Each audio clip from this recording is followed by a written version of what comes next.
আজকে আমি অনেক বেশি এক্সাইটেড, কারণ আজকে আমি আমার ছাদ বাগান থেকে সবগুলো ফুলকপি হারভেস্ট করে ফেলবো।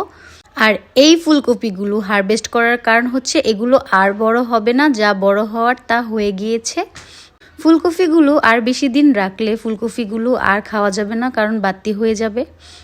তাই ভাবলাম আজকে সবগুলো ফুলকপি হারভেস্ট করে আজকে সবগুলো একসাথে রান্না করব।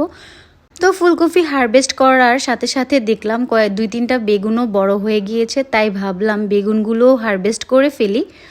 আর আমি অনেক বেশি এক্সাইটেড, কারণ আমি আমার হাতে লাগানো এই প্রথম ফুলকপি হারভেস্ট করছি। আর কারণ আমি এই প্রথম বাগান করেছি আর আমার বাগানে ফুলকপি চাষ করেছি, এই নিয়ে আমি খুবই এক্সাইটেড।